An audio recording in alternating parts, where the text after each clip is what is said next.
आज डॉक्टर श्यामा प्रसाद मुखर्जी की पुण्यतिथि है। पुण्यतिथि पर लखनऊ में पुष्पांजलि कार्यक्रम का आयोजन किया गया, जिसमें सीएम योगी आदित्यनाथ शामिल हुए। इस दौरान उन्होंने उनकी प्रतिमा पर फूल चढ़ाकर श्रद्धांजलि दी। सीएम योगी ने कहा कि डॉक्टर श्यामा प्रसाद मुखर्जी ने आज़ादी की लड़ाई में महत्वपूर्ण भूमिका निभाई। डॉक्टर श्यामा प्रसाद मुखर्जी ने देश को नारा दिया था कि एक देश में 2 प्रधान, 2 विधान और 2 निशान नहीं चलेंगे। प्रधानमंत्री नरेंद्र मोदी ने कश्मीर से धारा 370 हटाकर डॉक्टर श्यामा प्रसाद मुखर्जी के सपने को साकार किया है।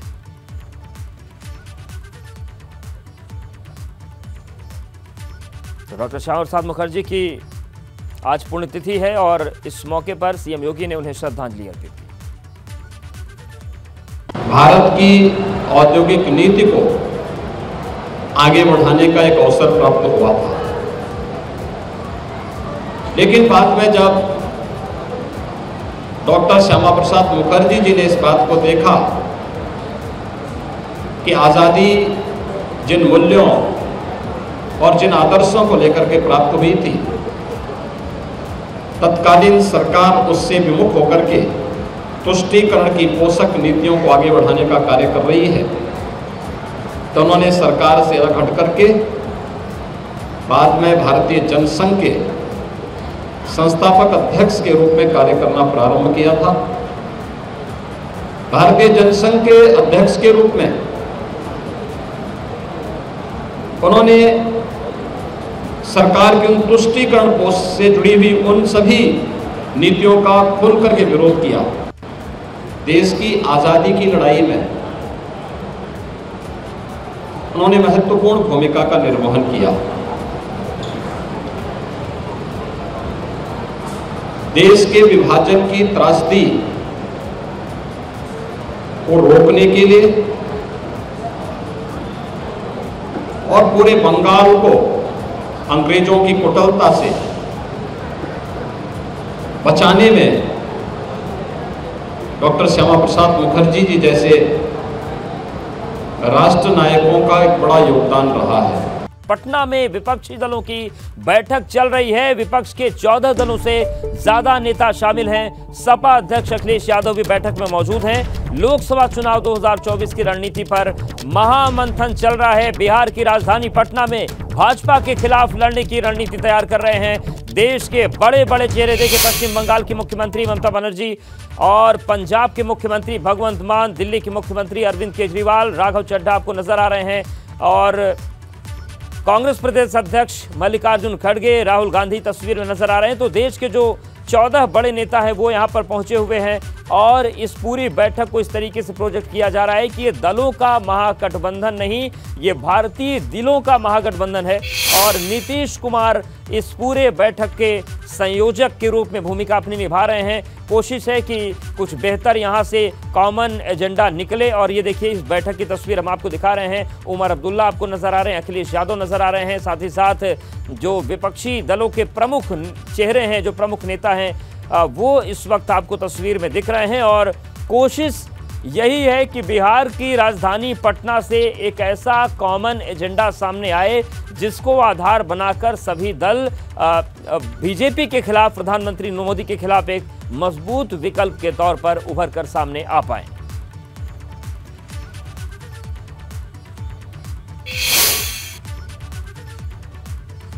और इन सब के बीच जेडीयू ने पुराने पोस्टर को डिलीट किया है। लालू तेजस्वी की तस्वीर के साथ एक नया पोस्टर रिलीज किया गया। पहले पोस्टर में लालू प्रसाद यादव और तेजस्वी यादव की तस्वीर नहीं थी। अखिलेश यादव की तस्वीर भी पोस्टर में मौजूद है। पोस्टर में लिखा गया है कि दलों का नहीं, भारतीय दिलों का महागठबंधन। आप ये देखिए, तस्वीर हम आपको दिखा रहे हैं। नीतीश कुमार के दाहिनी तरफ लालू प्रसाद यादव और तेजस्वी यादव की तस्वीर को अब इस नए पोस्टर में ऐड किया गया है। तो पुराने जो पोस्टर था उसमें ये तस्वीर नहीं थी। देखिए, जहां पर भी आपको लालू प्रसाद यादव और तेजस्वी यादव दिख रहे हैं, वहां पर अरविंद केजरीवाल और फारूक अब्दुल्ला की तस्वीर पहले थी, लेकिन अब फारूक अब्दुल्ला को जो है वो बाईं तरफ में एडजस्ट किया गया उनकी तस्वीर को, और दाहिनी तरफ लालू प्रसाद यादव और तेजस्वी यादव की तस्वीर लगाई गई है। विपक्ष की बैठक पर सुभाषपा अध्यक्ष ओपी राजभर का बयान सामने आया। उन्होंने कहा कि सभी दल विकास चाहते हैं, जो साथ नहीं उनको भी जोड़ें। विपक्ष के नेताओं को मायावती से मुलाकात करनी चाहिए, ये भी सुझाव ओपी राजभर ने दिया है। उन्होंने कहा कि अखिलेश यादव को अब पीडीए की याद आ रही है। तो विपक्ष की बैठक को लेकर ओपी राजभर ने अपनी बात रखी है और साथ ही साथ इस बैठक के जो नेता हैं उनको सुझाव दिया है कि विपक्ष के नेताओं को मायावती से भी मुलाकात करनी चाहिए। सभी दल के लोग देश का विकास चाहते हैं, सभी दल के लोग सीबीआई से डर से गोलियां रहे हैं, यही ना बता रहे हैं नेता लोग। तो कहाँ अलग अलग विचार हैं, सबकी तो एक ही बात नहीं है। देखिए, अगर एक जगह बैठ रहे हैं 20 लोग, तो किसी को कोई पीड़ा है तो उस पीड़ा को दूर करने के लिए दवाई बननी चाहिए ना। अब वहाँ बैठ रहे हैं, बैठ करके बातचीत होगी तो उसका कोई ना कोई हल निकलेगा, ऐसा नहीं कि नहीं निकलेगा। उसके अलावा जो लोग वहाँ जिनको नहीं बुलाया गया या नहीं पहुँचे हैं, उनको भी साथ लेने का प्रयास।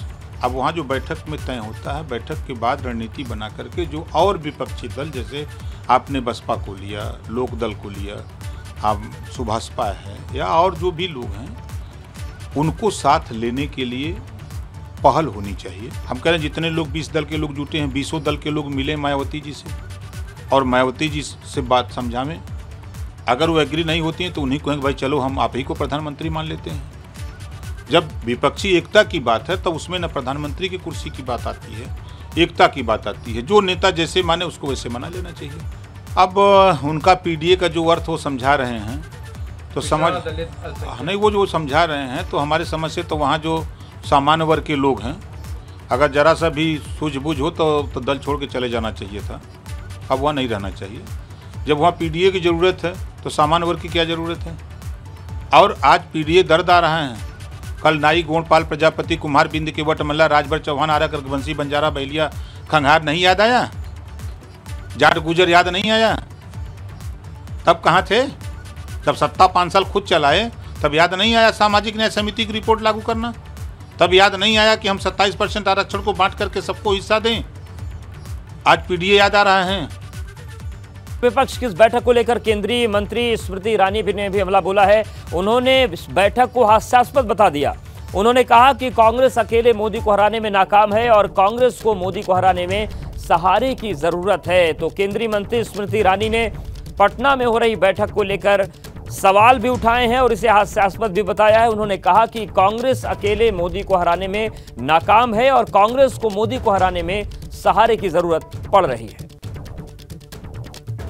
तो विपक्ष की बैठक पर सत्ता पक्ष हमला बोल रहा है और केंद्रीय मंत्री स्मृति ईरानी ने चुटकी ली है कि आज कांग्रेस की छत्र छाया में कुछ ऐसे नेता एकत्रित होंगे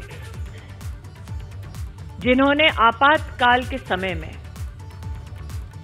लोकतंत्र की हत्या का नजारा स्वयं देखा।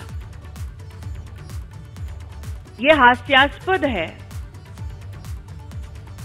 कि एकजुट होंगे वो लोग जो राष्ट्र को ये संकेत देना चाहते हैं कि उनकी स्वयं की क्षमता मोदी जी के सामने विफल है। मैं विशेषतः कांग्रेस पार्टी का आभार व्यक्त करती हूं कि उन्होंने सार्वजनिक तौर पर यह घोषित कर दिया कि कांग्रेस नरेंद्र मोदी को हराने में अकेले नाकाम है, उन्हें सहारे की जरूरत है। और इस महागठबंधन की बैठक पर सीएम धामी ने भी ट्वीट किया है। उन्होंने लिखा कि यह गठबंधन नहीं ठगबंधन है। मुख्यमंत्री पुष्कर सिंह धामी ने लिखा कि मिलकर बैठे हैं महफिल में जुगनू सारे, ऐलान यह है कि सूरज को हटाया जाए। तो तीखा तंज मुख्यमंत्री पुष्कर सिंह धामी ने कसा है और उन्होंने लिखा कि महागठबंधन में जितनी पार्टियां उतने प्रधानमंत्री उम्मीदवार हैं। आप ये देखिए, लिख रहे हैं कि मिलकर बैठे हैं महफिल में जुगनू सारे, ऐलान यह है कि सूरज को हटाया जाए। महागठबंधन में जितनी पार्टियां हैं उतने प्रधानमंत्री उम्मीदवार भी हैं। परिवारवाद और भ्रष्टाचार में डूबा है ये गठबंधन और ये गठबंधन नहीं, असल में ठग बंधन है, जिनका एक दूसरे को बचाने के लिए देवतुल्य जनता को ठगने का प्रयास एक बार फिर विफल होगा। और विपक्ष की बैठक के लिए पहुंचे राहुल गांधी बिहार कांग्रेस ऑफिस पहुंचे, सदाकत आश्रम भी पहुंचे। यहां पर नेताओं को उन्होंने संबोधित किया। उन्होंने कहा कि भाजपा को सब मिलकर हराएंगे। तो सदाकत आश्रम पहुंचे राहुल गांधी और उन्होंने कहा कि नफरत को मोहब्बत से हराना है, हम एक साथ भाजपा को हराने जा रहे हैं। और उन्होंने कार्यकर्ताओं को संबोधित किया, नेताओं को संबोधित किया और कहा कि भाजपा का काम नफरत और हिंसा फैलाना है और हम मोहब्बत से नफरत को हराएंगे।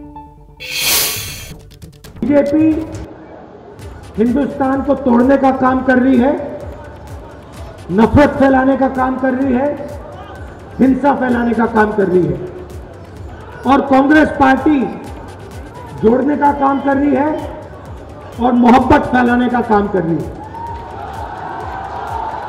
क्योंकि आप जानते हो,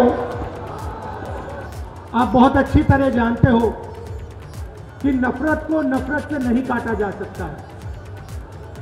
नफरत को सिर्फ मोहब्बत काट सकती है और हम नफरत से लड़ते हैं, इसलिए हम मोहब्बत की बात करते हैं। देश के सब ऑपोजिशन की पार्टियां आई हैं, एक साथ मिलकर हम बीजेपी को हराने जा रहे हैं। आपने देखा होगा कर्नाटक में बीजेपी के नेताओं ने बहुत लंबे भाषण किए, हर कोने में घूम लिए और नतीजा आपको दिख गया कर्नाटक में क्या हुआ। देखा आपने?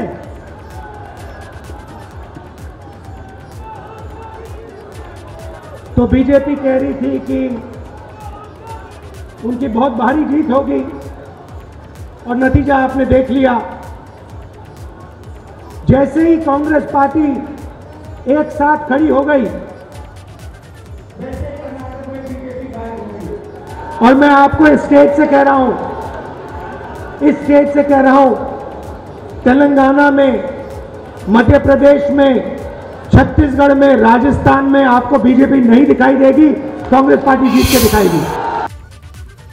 बड़ी खबर बागपत से है, जहां पर हाई टेंशन तार की वजह से मकान में आग लग गई। आग की चपेट में आने से परिवार के 2 लोग झुलस गए। सूचना मिलने पर मौके पर फायर ब्रिगेड नहीं पहुंची। दिल्ली यमुनोत्री हाईवे पर सिसाना गांव पे ये हादसा हुआ है। सिसाना गांव के पास की ये सिसाना गांव की घटना है। तो देखिए तस्वीर आपको दिखा रहे हैं, बागपत से ये तस्वीर आई है, जहां पर हाई टेंशन तार की चपेट में आने की वजह से मकान में भीषण आग लग गई और आग की चपेट में आने से परिवार के 2 लोग भी झुलस गए हैं। सूचना मिलने के बाद मौके पर फायर ब्रिगेड की टीम पहुंची ही नहीं। ये यहाँ पर हैरान करने वाली तस्वीर सामने आई है। और जो ये आग की घटना हुई है, ये है दिल्ली यमुनोत्री हाईवे पर पड़ने वाले सिसाना गांव की, जहां पर हाई टेंशन तार की चपेट में आने के बाद घर में भीषण आग लग गई। इसकी चपेट में आने से 2 लोग झुलस भी गए। लेकिन सबसे गंभीर बात जो इस घटना में है कि सूचना देने के बाद भी फायर ब्रिगेड की टीम जो थी वो मौके पर नहीं पहुंची।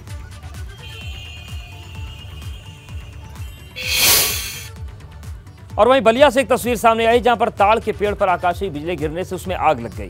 ताड़ के पेड़ से आग लगने का वीडियो अब सामने आया है। बेरुआबारी विकासखंड के ग्राम सभा मैरिटार की यह घटना है। तो देखिए तस्वीर आपको दिखा रहे हैं, ये ताड़ का पेड़ है जो जल रहा है और आकाशीय बिजली गिरने की वजह से इसमें आग लग गई। ताड़ के पेड़ में आग लगने के वीडियो वायरल हो रहा है। बेरुआबारी विकासखंड के ग्राम सभा मैरिटार की यह घटना है।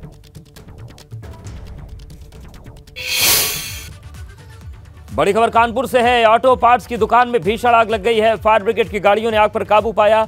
आग से दुकान में रखा लाखों रुपए का सामान जलकर राख हो गया। गोविंद नगर थाना क्षेत्र के बी ब्लॉक की ये पूरी घटना है।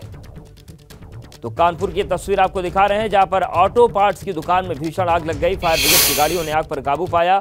आग से दुकान में रखा लाखों का सामान जो था वो जलकर राख हो गया। गोविंद नगर थाना क्षेत्र के बी ब्लॉक की ये घटना है।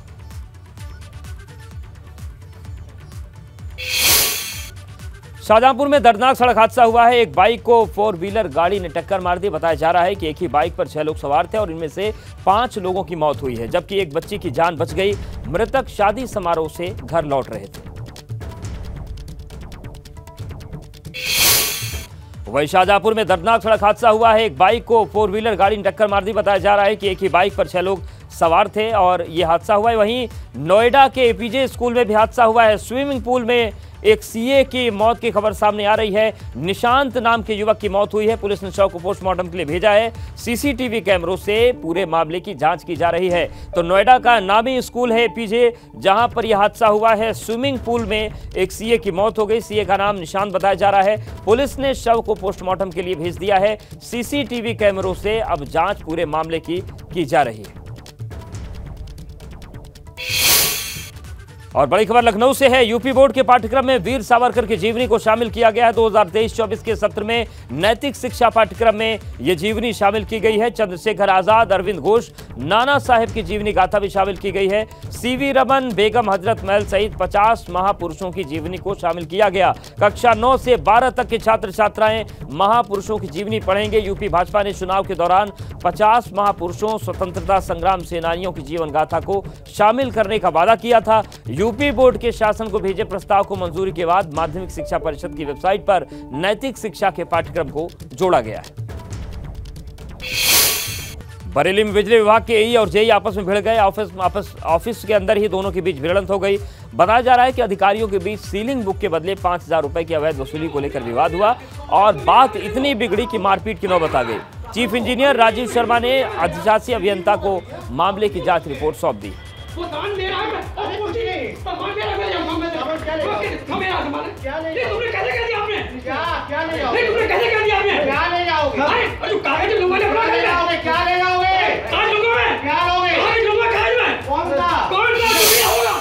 ग्रेटर नोएडा से हैरान करने वाली तस्वीर सामने आई है। ग्रेटर नोएडा में मालगाड़ी के ऊपर खड़े होकर स्टंट करने का वीडियो सोशल मीडिया पर वायरल हो रहा है, जिसमें 2 युवक ट्रेन के ऊपर खड़े दिखाई दे रहे हैं और स्टंट करते नजर आ रहे हैं।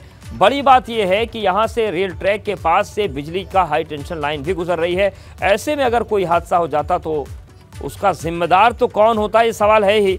लेकिन इसकी चपेट में आने के बाद जान बचने की गुंजाइश एकदम नहीं होती। लेकिन आप देखिए, रील बनाने का शौक इतना जानलेवा हो चुका है कि लोग अपनी जान की परवाह भी नहीं कर रहे हैं।